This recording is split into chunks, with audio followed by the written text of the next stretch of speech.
Alright guys, welcome back to the channel here. We are indeed continuing with the Washburn B-20 base here. And last time we picked off with finally getting the truss rod nut out here.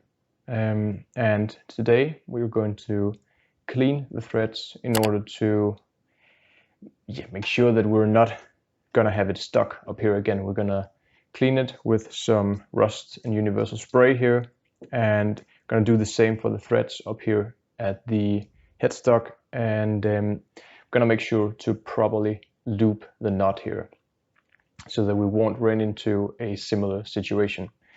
So for this I have just got a little cotton swab here, and thinking that we're just gonna shake the spray a little bit and apply a little bit into the threads here and just kind of let that soak in so that we can get it penetrating. And just with the cotton swab here, I'm just gonna insert it, just make sure to get it all around the threads. And look at that. That is some serious dirt. Crazy. Well, this right here is a clear example of why you always make sure to maintain your instrument, whether it's a bass or a guitar or basically any instrument. And when it comes to working with the truss rods here, I would say that it is extremely important that you make sure to keep them functional and keep them clean and make sure they are always adjusted. Because when it comes to a loose truss rod, or a stock truss rod I should say, it will really affect the overall playability of the guitar and the bass for that matter.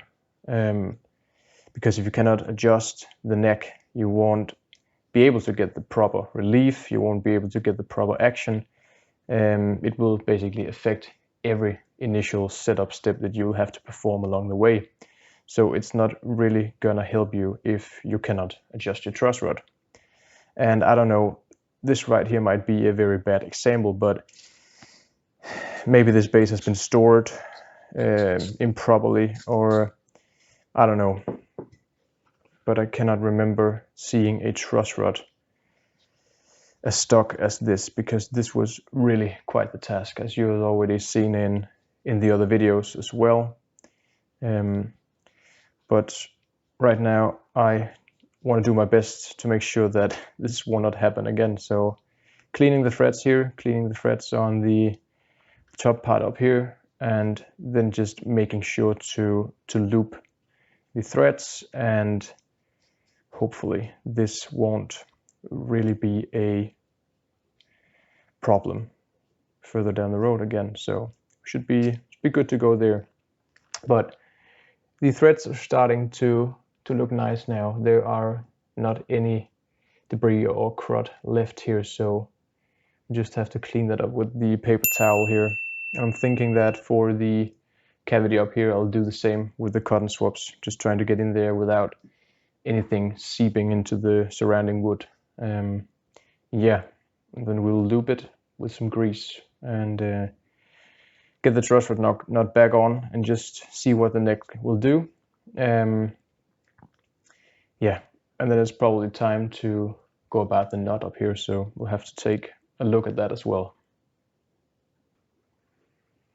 This right here is a clean, as it should be, truss rod knot, and the threads, there are no crud or anything on this anymore, so at least now we're good on this end. So next I have to concentrate on the area in here, making sure that I can clean the threads in there as well, so we won't run into trouble further along the way. Okay, so I'll just have to see if I can get the threads up here cleaned and working as well. So for now I'll just take a little bit of the cleaner and just see if I can work my way in there.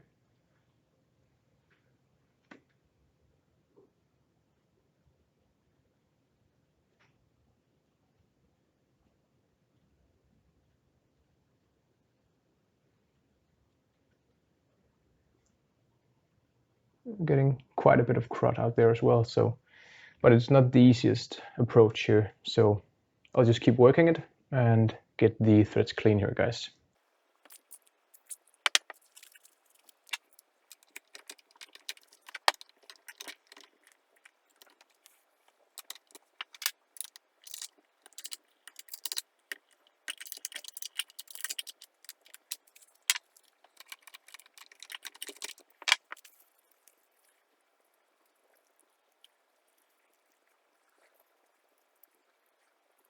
So the trick here seems to be that instead of using the cotton sticks here, it's fairly easier to just spray a little of the cleaner into the truss rod nut here, inserting it, using the Allen key just to turn it here, and just turning it back and forth, making sure that I get it fairly snug, turn it back and forth, take it out, clean the nut here, do that a few times, and hopefully secure that the rest of the threads in here are clean. And once we go to loop this with a little bit of grease or some fat, it will stay that way, hopefully.